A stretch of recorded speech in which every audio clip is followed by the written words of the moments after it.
Wooden beams and the steady ticking of clocks echoed through vast stretches of emptiness. At 35, I found myself by myself, tracing fingers absent-mindedly over cold sheets in a bed that seemed too large for just me. My chestnut hair cascaded in waves past my shoulders as I gazed at my reflection each morning, observing the subtle shifts time was carving into my features. Some silver strands here, faint lines there. Despite keeping my shape intact through disciplined yoga practices and morning jogs, I sensed a hollowness creeping in. My body still held its curves in all the right spots. My 5'7" frame toned from exercise, but something essential was missing. The house, a modest 3-bedroom that I'd kept after the divorce, felt like a museum of memories I couldn't bring myself to pack away. That's when I came across the flyer for the local shelter. Give a forever home, find forever love. It cheerfully proclaimed in a font that almost mocked my loneliness. Something drew me there that Saturday morning in October, with the crisp autumn air and fallen leaves crunching beneath my boots. The shelter smelled of disinfectant and wet dog, and a chorus of barks echoed off the concrete walls. That's when I saw him, a magnificent German shepherd with intelligent amber eyes that seemed to pierce straight through my carefully constructed walls. His coat, black and tan, was slightly matted, but still shining under the fluorescent lights. He sat with quiet dignity that stood out amid the chaos. "That's Max," the shelter worker, Jenny, told me. "He's 3 years old. He was surrendered by a breeder who fell on hard times. He's incredibly intelligent, but he needs someone special." As if he understood he was being discussed, Max's ears perked up, and his gaze never left mine. When I approached his kennel, he didn't bark or jump like the others. He simply stood there, tail swaying gently, pressing his nose to the chain-link fence. Something in that moment clicked into place, like a missing puzzle piece I hadn't known I was searching for. The adoption paperwork felt significant, like signing for a new life. Jenny helped me gather supplies, a plush bed, premium food, toys, and a sturdy collar. "He's been waiting for someone like you," she said with a knowing smile. "Some dogs just know their person when they see them." In the soft glow of Max's first morning with me, I could hear his rhythmic breathing beside my bed, which soon became my favorite alarm clock. Our bond deepened with each passing season. Spring flowers turned into summer storms, then autumn leaves. My initial loneliness transformed into comfortable contentment with his companionship.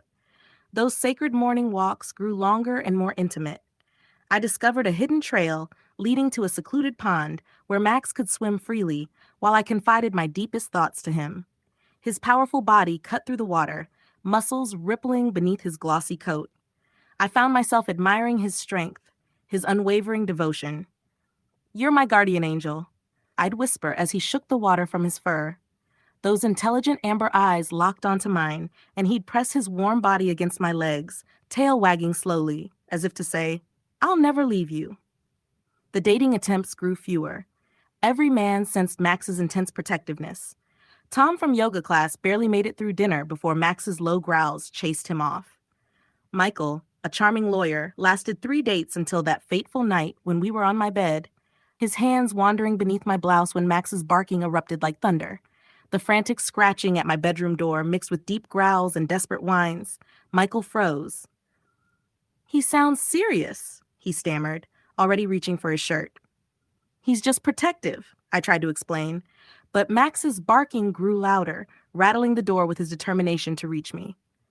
"Look, I should probably go," Michael said, hurrying down the stairs, Max's warning following him out. Once alone, I opened the door to find Max trembling with protective energy. He rushed to cover my face with concerned licks, whimpering as he checked me over, his body pressed against me, those amber eyes fierce with possessive love. "It's okay, boy. I'm safe," I soothed, burying my face in his thick fur. "You're the only one I need." That night marked a shift. Max's bed moved from the floor to right beside mine. His warm presence kept the loneliness at bay, better than any man could. I started declining dates altogether, preferring our private walks and intimate evenings alone. Our morning trail grew more isolated as Max guided me deeper into the woods, his muscular form leading the way, pausing to make sure I followed. Those amber eyes seemed to hold secrets, drawing me further from the world and deeper into our private paradise. Our secluded morning walks became an obsession. Each dawn found us wandering deeper into the woods.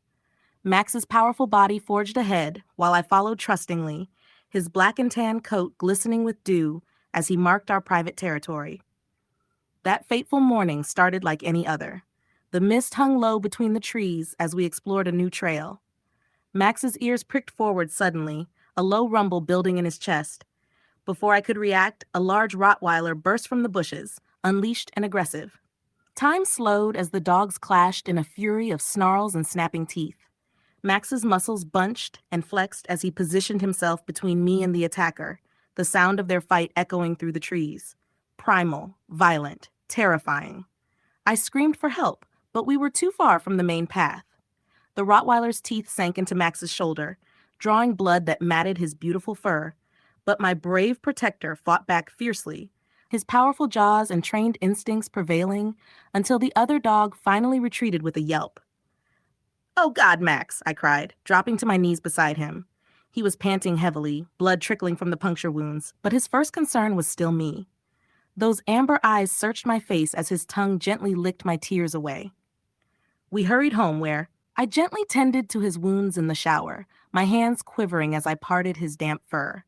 Max remained still, pressing against my body every time I began to cry. His warm, steadfast presence never wavered, even with his injuries. That night, I couldn't stand the thought of him sleeping alone. "Come here, boy," I whispered, patting the bed beside me. He leapt up effortlessly, his large frame settling next to mine as I stroked his fur. The rhythmic thumping of his tail against the mattress calmed my lingering anxieties. "You saved me," I murmured into his neck, inhaling his earthy scent. "My brave, beautiful boy." His reply was a soft whine as he nestled closer, one paw resting protectively over my waist. The closeness of the moment made me shudder. I would never forget that night when everything between Max and me shifted. His wounds, caused by protecting me, were healing, but the sight of the small scars beneath his thick fur made my heart ache. Every quiet whimper as I cared for his stitches tugged at my soul. My courageous, beautiful boy had risked everything for me. That evening, I couldn't sleep. The moonlight filtered through my curtains, casting shadows over Max's muscular form beside the bed. His amber eyes studied me with that piercing gaze that made me feel completely understood. My fingers trembled as I traced the healing marks on his shoulder. "You've given me everything," I whispered into the darkness. "Let me show you how much I love you." My heart racing, I quietly made my way to the kitchen. The smooth jar of peanut butter felt cool in my trembling hands. Returning to our dimly lit sanctuary, Max's tail thudded softly against the sheets as I lay beside him. His warmth radiated against my skin. The first taste from my fingers made him whimper gently. Such delicate sounds from my fierce protector sent shivers through me as my confidence grew. I spread more where I craved his attention. His warm tongue was so tender, drawing soft gasps from my lips as waves of pleasure built. When release finally swept over me, it was transcendent, stars exploding behind my closed eyes. Afterward, Max curled protectively around my trembling form. Our hearts beat in perfect unison as I buried my face in his thick fur. No more loneliness, no more emptiness, just this primal connection that filled every void in my soul.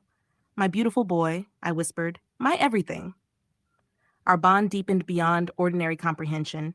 Each day brought new intimacies, new discoveries. His devotion enveloped me until nothing else mattered. No societal rules, no judgments from others.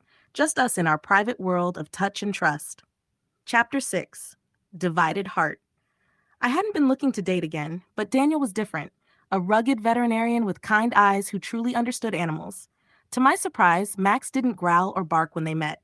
He approached slowly, sniffing Daniel's outstretched hand while I held my breath. "He's magnificent," Daniel said, expertly examining Max's coat. "Such loyalty in his eyes, you can tell he adores you." Those words made me uneasy. Could Daniel sense the depth of our connection? Yet Max seemed to accept him, allowing him to join us for our evening walks. We fell into an unusual routine: movie nights with Max at our feet, weekend hikes where Daniel taught us about local wildlife. But in private, guilt gnawed at me.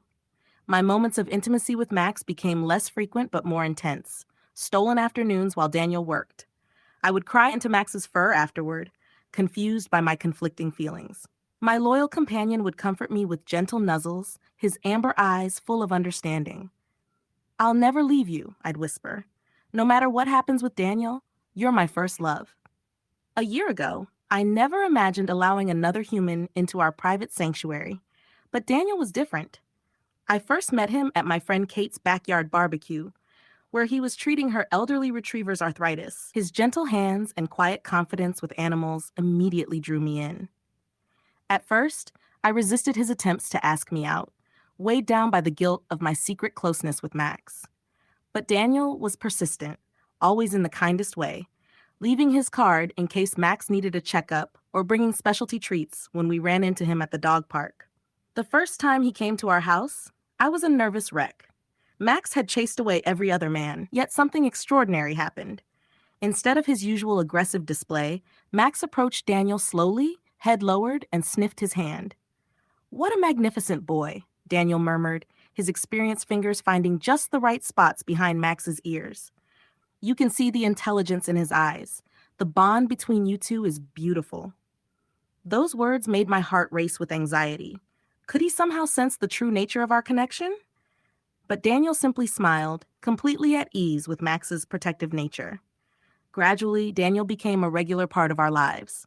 His veterinary expertise helped me understand Max even more, explaining his body language, teaching me new training techniques during our group hikes. He would point out medicinal herbs and share tales of his encounters with wildlife from his work. "You two saved each other," he remarked one evening as Max lay contentedly between us on the couch. "It's rare to witness such trust between a human and an animal." If only he knew the full meaning behind those words. While Daniel brought stability and companionship to my life, my heart remained torn. Those stolen moments with Max grew more precious, more desperate. The familiar jar in the kitchen called to me less often, but with greater intensity. After our intimate encounters, I would hold Max close, inhaling his musky scent, while guilt and confusion churned inside me. His amber eyes never judged, only offering unconditional love and acceptance of my divided self. Daniel represented everything I should desire: stability, understanding, and a chance at a conventional future. He even spoke about us living together and getting Max a companion dog. The thought frightened me. How could I preserve my deepest connection while sharing a home with someone else? That night, watching Daniel sleep peacefully beside me while Max stood his watch by the window, I realized I was at a crossroads.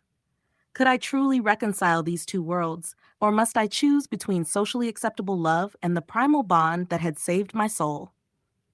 On our last night alone together before Daniel moved in, tears streamed down my face as I held Max close. The familiar jar remained unopened on my bedside table, symbolizing what I had to leave behind. "You saved me," I whispered into his fur, breathing in his comforting scent one last time. "When I was broken and alone, you pieced me back together." Max sensed my emotions, pressing his warm body against mine, as he always did when I cried. His amber eyes conveyed understanding and acceptance, no matter what I chose. One final time, I reached for the jar with trembling hands. Our intimate connection that night was bittersweet, knowing it would be our last. His gentle touch brought me to that familiar peak of pleasure, but this time, my ecstasy was mixed with soft sobs. Afterwards, Max curled protectively around me, as always, his steady heartbeat soothing my aching soul. "I'll always love you differently," I murmured, "but we have to move forward." In the weeks that followed, I packed away certain items, hiding all evidence of our special bond. The jar was buried deep in the trash, but Max's devotion never wavered. He accepted Daniel's increasing presence with grace, as if understanding that this was for me. Sometimes I still catch his knowing gaze in private moments, remembering what we once shared, but we have adjusted to a new normal. My beautiful boy remains my protector and confidant, while Daniel provides the human love I need. Some nights I still cry into Max's fur, missing our deepest intimacy, but his gentle nuzzles remind me that our love transcends the physical. We will always share a deep soul connection that no one else could comprehend. That last night together before Daniel moved in, my skin tingled with a mixture of anticipation and sadness. Max's deep amber eyes watched as I reached for the jar one final time. His tail softly thumped against the sheets. "Come here, my beautiful boy," I whispered. His warm breath against my skin made me shiver. That gifted tongue, which had brought so much pleasure over the years, worked its magic once more. Each tender stroke sent waves of electricity through my body, building tension until I arched and gasped, my fingers tangling in his thick fur. No human could compare to his intuitive understanding of my needs. His powerful body pressed against mine as waves of pleasure crashed over me. Afterward, I cried into his fur, knowing we'd never share this intimacy again. His gentle whimpers and nuzzles comforted me, as always, and we fell asleep tangled together, his steady heartbeat matching mine. The next morning, I buried the empty jar deep in the trash, saying goodbye to that chapter of our life. Though our physical connection had to end, the soul-deep bond we shared would never fade. Max seemed to understand, accepting Daniel's presence with quiet dignity. Sometimes, late at night, I still catch his knowing gaze and remember those passionate moments we shared. But we found a new way forward, our love transforming into something society could accept, while still remaining uniquely ours. Daniel moved in on a sunny Saturday, his boxes mingling with my carefully curated space.